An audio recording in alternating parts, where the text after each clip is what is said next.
All right. I think we are live on Facebook.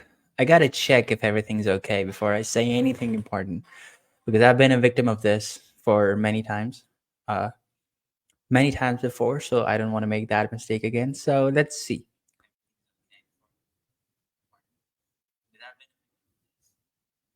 Okay, everything is great. Everything is going great. And so, hey guys, it's so nice to come back to this Facebook Live thing. I've been recording podcasts, I've been doing all these things, and I've been doing that for uh, a few weeks now, and it's so awesome.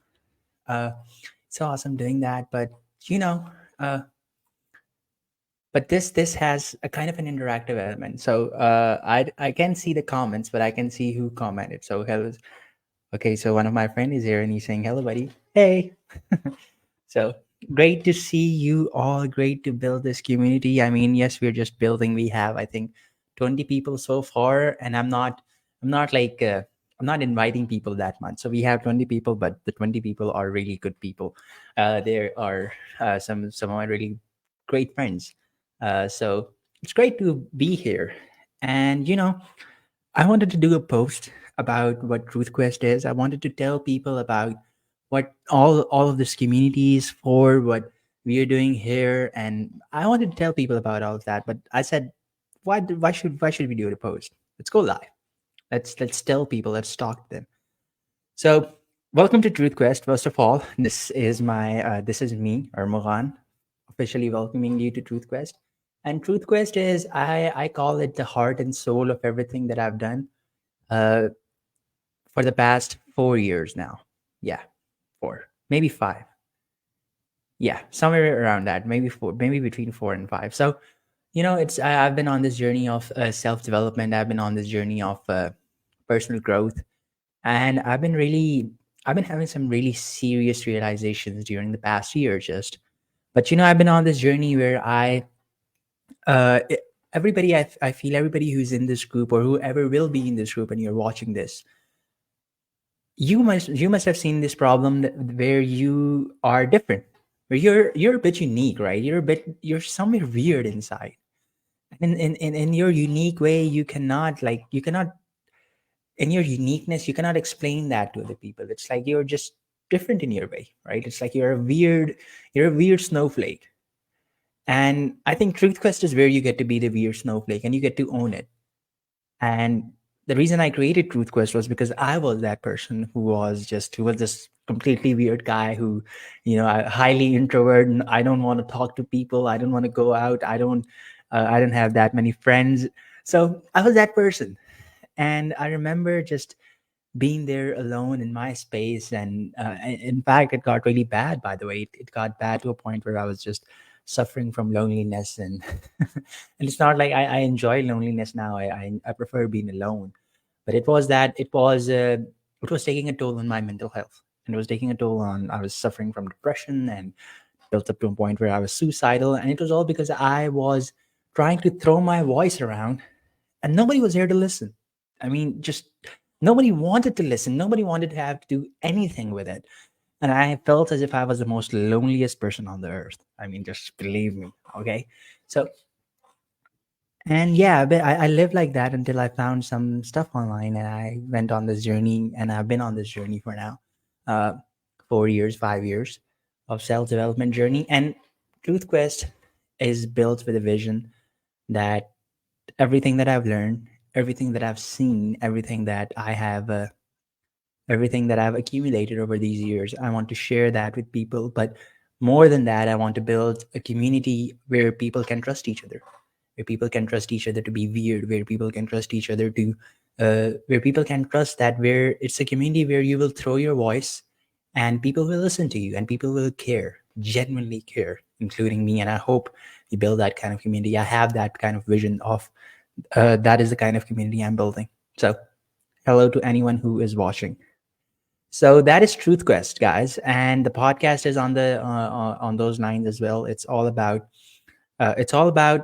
helping you become a better version of yourself through practical wisdom. Because this is also a mistake that I've seen in many personal development communities. It's like you're inspired, right? You see this motivational video and you're like, oh my god, I'm gonna crush the world. It's I'm the man, I'm gonna do this thing. And it's like you go ahead and you watch those motivational videos and you feel good and you're actually inspired to shake the world and do all those kind of things, but you actually don't. They don't work, in case you've noticed. So, or you go and you become inspired for a while, but you don't know what to do.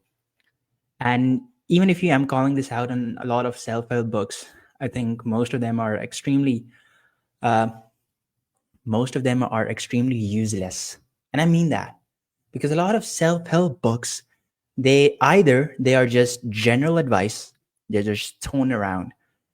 And if it's not that, it would be, if there is actual advice. For example, I'll give you an example of the book Atomic Habits. There's actually really good research and really good stuff in there, really good things in there. But then the problem is that most of these books could have been a paragraph, but they're just stretched out to a lot of different topics and a lot of different things. So, by the way, if you're watching, say hi so I know who you are. Okay, I cannot know any otherwise, so I can say hi back to you. So that is the problem, I think, with a lot of the self development community, self development online world. I've seen that because I've been a part of this for 5 years now. I wanted TruthQuest to be different. I wanted it to be different because I wanted it not to be based on general woo woo advice. I wanted to be based on real ground, practical grounds, something that you can take with you, something that you can apply, and something that you yourself can use to make your life better in any sense you want. So it's not like there's a guy I really admire. It's like Huberman. If you ever heard of Andrew Huberman, he has this podcast called the Huberman Lab. So he gets way too much into that, way too much into the practical kind of things. So it is it is not just general advice thrown around. It is more about something that you can apply. Hi Fatma, I see you. Oh, we have to watch a movie together as well, so so I better be quick. Anyways, so yeah, that's what TruthQuest is. That's what it is. And now I wanted to share this shocking realization I've had in the past year. And Fatma, you'll actually like this a lot, by the way. So this happened. I think if you've been following me for the past year or so, the kind of work that I've been doing online, and I know there are a few people in this group who are following me since that time, you know that I have been a big component of happiness.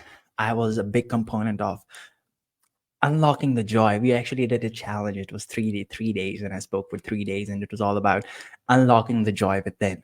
And deep within myself, I thought life was about being happy. I thought life was about enjoying it, right? Being satisfied. Because what else is the purpose of it? Like, if you're not enjoying life, you can have uh fast cars, fast women, anything that you want. Like, you can have all of these things, but what use they are, because you're not happy, right? So I thought life is about finding that happiness, whatever that is. I was wrong.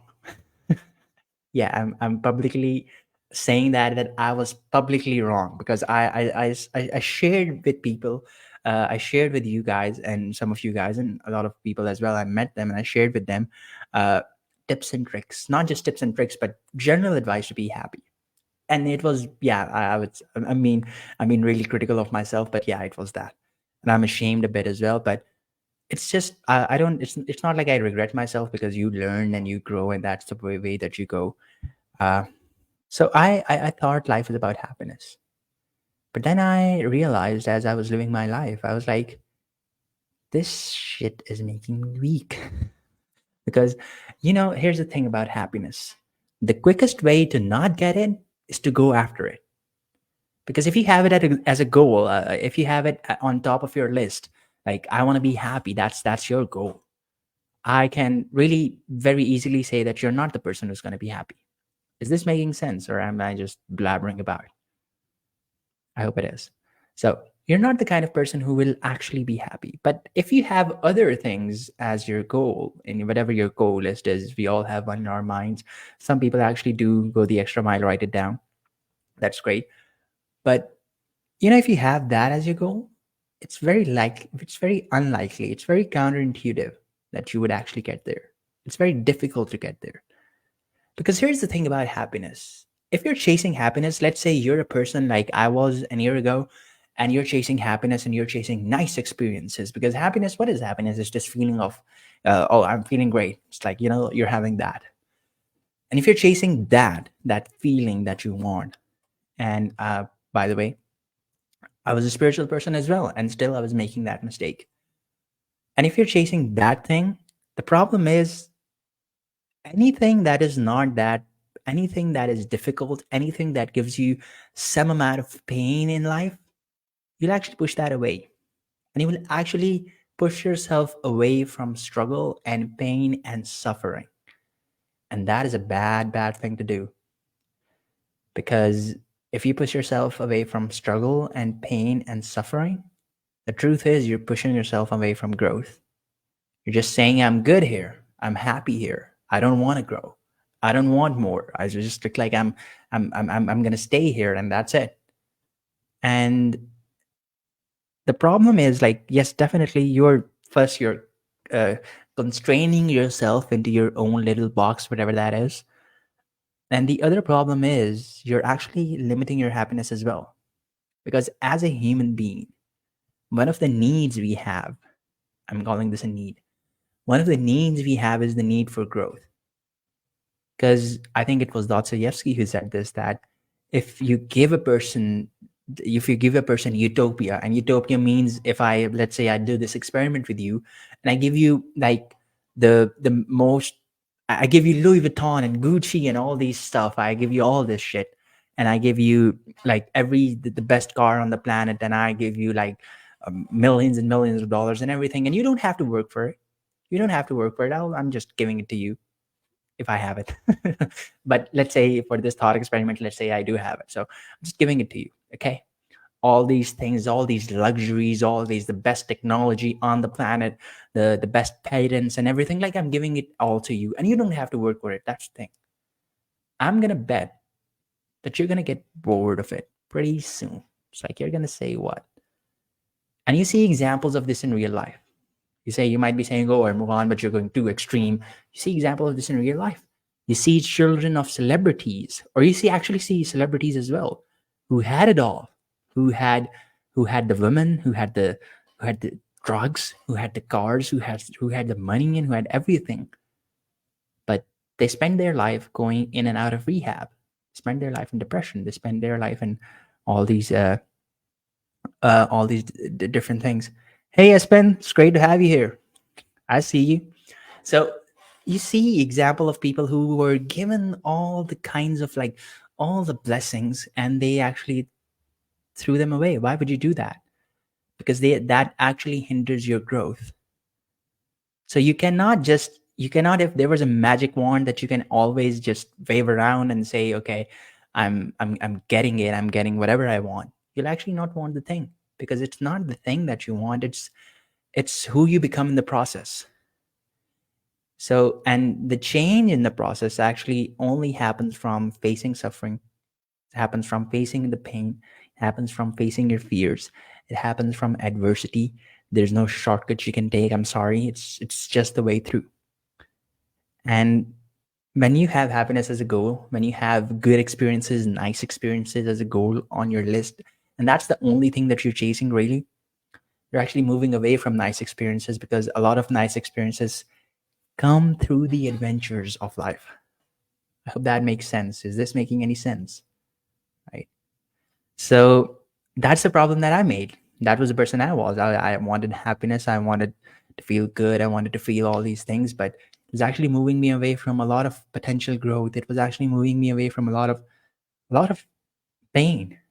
And as I said, pain is important. Pain is a vital part of life. You can't escape it. Uh, it's going to follow you, and even if you do try yourself to but the best to escape it, you're actually violating a law of the universe. You're actually staying the same, you're staying stagnant, and the universe doesn't allow that. Just it's a law, you can't violate it. Okay. So with that said, I think happiness is not a worthy goal. It's not. You shouldn't have happiness on your list. I think a worthy goal is adventure.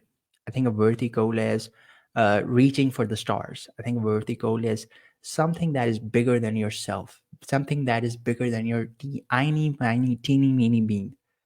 Is that what gives? I think that is what gives a sense of purpose, a sense of meaning to your life. I really think that. And I've lived both extremes. I've lived the life of where it was happiness. I want to feel good. I want to. And by the way, again, I'm going to say that I was a spiritual person. I was in spiritual communities. I understood the spiritual truths. Still, I made this mistake, and I see a lot of people in the spiritual niche. They also make this mistake as well. That they think that it's all about, oh, I want to feel good. So what I'm going to do is I'm going to meditate for 10 hours straight, and I'm going to reach enlightenment. Actually, a funny thing is, this is what people misunderstand in the spiritual community as well. That I'm going to give you an example of the story of Adam's and Eve's their fall from the garden. You must have heard that story. It's in every, it's in Christian culture. It's in Muslim culture. It's like it's in everybody knows the story of Adam's and Eve's fall from the garden. That God said, you're in the Garden of Eden and you can have all the different every pleasure, but just don't eat from that fruit. And then Satan comes along and says, don't eat from the tree of knowledge, of self knowledge. I think it was called. And you might say, okay, but knowledge is good. Why did God say don't eat from the tree of knowledge? But that's a topic for another podcast. But Adam and Eve, they ate the fruit. Satan actually convinced them. And as a result, they were thrown out of the garden. Now, here's the key part, that when they were thrown out of the garden, the way back, there's a thing on the gate. I think it's called a cherubim in Bible. And it has a flashing sword in its hand. Now, it's up to you if you take that story literally, but I think the the metaphorical meaning behind it is that if you want to go back to where you came from, if you want to go back to enlightenment or the place where you actually came from, and you want to take the journey back, the only way is through that flashing sword. And I think I'm really sure that the flashing sword, it represents your fears. It represents your subconscious desires. It represents all the bad stuff that you have stored inside of yourself, inside this thing, inside of your mind. And I think Carl Jung called it the shadow. So you have to work through your shadow. You have to work through that if you want to truly be enlightened. That's the only path that you can take. You can, again, you cannot escape it. You cannot cross it. You cannot go find a wall and climb it and say, okay, I'm back, God. You can't do that. Okay. It's just through the flashing sword.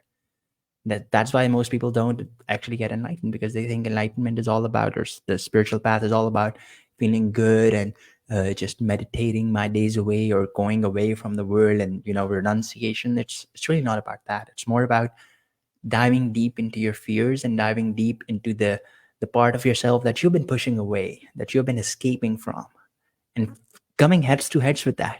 It's a difficult thing to do, guys. Do you understand? It's very difficult to do, but it's also very rewarding, because once you face your fears, they let you free. They let you free. These are like monsters that you're building up inside of you. But when you go there and you actually face this monster, you'll see that this monster is nothing but a part of you.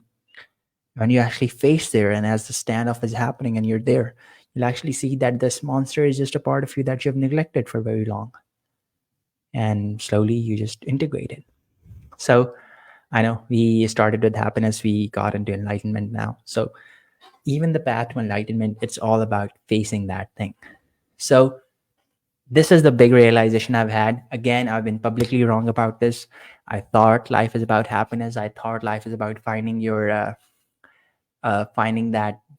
joy within, and it is about that. But the thing is, if you have that as a goal, if you have happiness as a goal, if you have set that as a goal in your life, you're actually not going to get there. So you actually have to take the other path, and the other path is through the fears, it's through the pain, it's through the struggle. And that is how you'll actually get there, and that is how I think true freedom comes from that as well. So with that said, I'm going to sign off. If you guys have any questions, if anybody watching has any questions, please feel free to throw it down below. This is your chance.